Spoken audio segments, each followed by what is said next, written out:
Hello. तो last class में हम न्यूमेरिकल कुछ कर रहे थे होल्डिंग पीरियड रिटर्न के रिगार्डिंग एंड मैंने आपको बताया था कि ये जो न्यूमेरिकल है ये पूरा नहीं है, इन द सेंस इसका सेकंड पार्ट बाकी है। तो आज की क्लास में हम वही सेकंड पार्ट करेंगे। फर्स्ट पार्ट आपने निकालना सीख लिया, होल्डिंग पीरियड रिटर्न कैसे निकालते हैं। सेकंड पार्ट मैंने आपको बताया था री इन्वेस्टमेंट वाला है, और हमने एक एग्जांपल भी दिया था आपको कि अगर मान लो आपने एफडी कराई है और एक साल आपकी वो एफडी रही, एक साल के बाद आप उसे रिन्यू कराते हैं।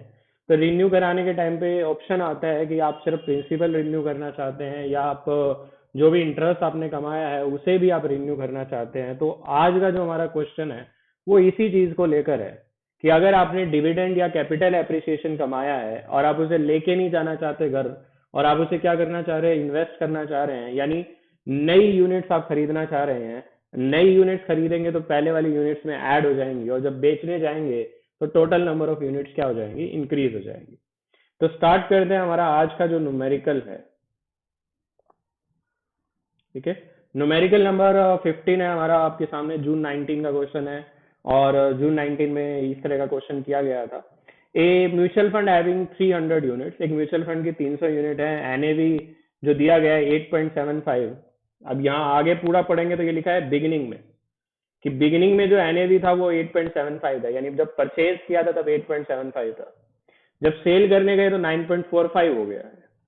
ठीक है, और म्यूचुअल फंड ने बीच में 0.75 का डिविडेंड दिया और 0.606 का, सॉरी 0.60 का कैपिटल एप्रिसिएशन दिया है। आपको क्या फाइंड आउट करना है, आपको holding period return find out करना है। अब होल्डिंग पीरियड रिटर्न तो लास्ट क्लास में सीखा है, आपने फॉर्मूला लगाया sir, HPR is equal to income plus कि जो हमने सेल वाला जो मतलब बाद वाला एनएवी था उसमें से माइनस कर दो जो परचेज वाला या ओरिजिनल एनएवी है, डिवाइडेड कर दो ओरिजिनल वाला परचेज वाला, और मल्टीप्लाई कर दो 100 से, तो हमारा क्या निकल आएगा, holding period return.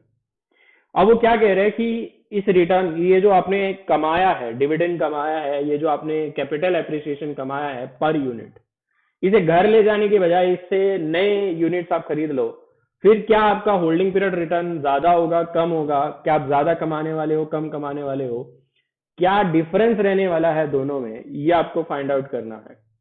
These distribution, ये जो डिस्ट्रीब्यूशन है ये क्या कर दी गई सर, री इन्वेस्ट कर दी गई। एंड एन एवरेज ऑफ 8.65, 8.65 पे इनको क्या कर दिया गया, री इन्वेस्ट कर दिया गया। जितना आपने डिस्ट्रीब्यूशन, डिस्ट्रीब्यूशन का मतलब है जितना आपने प्रॉफिट अर्न किया, जितना आपने इनकम कमाया, वो इनकम आपने री इन्वेस्ट कर दिया। मतलब आपने जो 300 यूनिट खरीदी थी वो तो एज इट इज आपकी 300 की 300 है। तो जो जैसे आपने जो एफडी थी वो एफडी तो एज इट इज है, मतलब लेकिन जो आपने इंटरेस्ट कमाया है उसको आप री इन्वेस्ट कर रहे हो। तो यहाँ पे आपने डिविडेंड और क्या कमाया है, कैपिटल एप्रिसिएशन, इनकम कमाई है, इसे री इन्वेस्ट करना है। तो सबसे पहले मुझे फाइंड आउट करना पड़ेगा मैंने टोटल इनकम कितनी कमाई है। तो ये तो हो गया पर यूनिट, तो पर यूनिट कितना हो गया, 0.75 का डिविडेंड और 0.60 का कैपिटल एप्रिसिएशन। अब मैं अगर इसे 300 से मल्टीप्लाई कर दूं तो मेरा क्या आ जाएगा, टोटल यूनिट्स पे डिविडेंड कितना कमाया, टोटल यूनिट्स पे कैपिटल एप्रिसिएशन कितना कमाया, और इसे क्या कर दो, री इन्वेस्ट कर दो कितने पे, 8.65 के हिसाब से। ठीक है, तो देखो लास्ट लाइन क्या दी गई है, what difference it would make in terms of return available and which option is preferable. तो कौन से ऑप्शन से आपको ज्यादा रिटर्न मिल रही है, कि आप इसे घर ले जाओ या फिर आप इसे री इन्वेस्ट कर दो, किससे आपको फायदा हो रहा है। तो सॉल्यूशन में क्या दिया गया सर, होल्डिंग पीरियड रिटर्न निकालना हम लास्ट क्लास में सीख चुके हैं, तो ये तो मत बताओ। अब दूसरे पे आते हैं कि अगर हम इसे री इन्वेस्ट कर दें तो फिर क्या रहेगा। तो री इन्वेस्ट करने से पहले हमने टोटल इनकम कमाई, टोटल इनकम निकाल ली कि हमने कितनी कमाई है। 0.60 के हिसाब से कैपिटल गेन है और 0.75 के हिसाब से डिविडेंड है। पर यूनिट का दिया गया था, 300 यूनिट्स का निकाल लिया, तो टोटल इनकम 405 रुपए की। अब 405 रुपए में कितनी यूनिट आएंगी, अगर एक यूनिट की वैल्यू 8.65 है तो ये कितनी निकल आई, ऑन एन एवरेज 46.82 निकल आई। तो 46 यूनिट्स और परचेज कर ली। अब टोटल यूनिट कितनी थी, पहले 300 थी सर, 46.82 और खरीद ली तो 346.82। अब इनको बेच दो, बेचते टाइम कितनी वैल्यू मिल रही थी सर, 9 पॉइंट मिल रही थी, 45। क्लोजिंग एनएवी दिया था ना 9.45, तो बेचेंगे 300 यूनिट को बेचा तो इतना आ गया, 46 यूनिट को बेचा इतना आ गया। खरीदी कितनी यूनिट थी? 300 खरीदी थी सर। वो जो 46 यूनिट्स हमने बाद में खरीदी थी वो तो हमारी इनकम से खरीदी थी। ओरिजिनली हमने 300 यूनिट खरीदी थी, कितने रुपए के हिसाब से सर? 8.75 के हिसाब से हमने 300 यूनिट खरीदी थी, तो हमने ओरिजिनली अमाउंट कितना लगाया? 2625 लगाया, ठीक है। लेकिन हमें सेल करने के बाद सब कुछ कितना मिला? 3270.45, 3277.45। तो इनके बीच का डिफरेंस अब वही है, इनकम निकालनी है। अब इनकम निकालनी है सेम तरीका, return 3277.45 minus 2625 divided by originally कितना लगाया था, और इसको मल्टीप्लाई कर दूं 100 से तो क्या आ जाएंगी? परसेंटेज। तो होल्डिंग पीरियड रिटर्न पहले ऑप्शन से कितना आया था सर? 23.42, और मैंने री इन्वेस्ट किया तो मैंने कितना कमाया? 24.85। तो सेकंड वाला मैं प्रेफर करूंगा क्योंकि मैं इससे ज्यादा रिटर्न कमा रहा हूं 1.49 की। डन। अब सेम इस तरह का क्वेश्चन आपका अगला है, ठीक है। ये क्वेश्चन वैसे आप खुद भी कर सकते हैं क्योंकि इसमें ज्यादा दिक्कत नहीं है। एक म्यूचुअल फंड की एनएवी है बिगिनिंग में 11.50, इंक्रीज होके एंड में हो गई जब सेल करने गए 12.10, आपको 0.8 का डिविडेंड मिला है, 0.7 का कैपिटल गेन मिला है।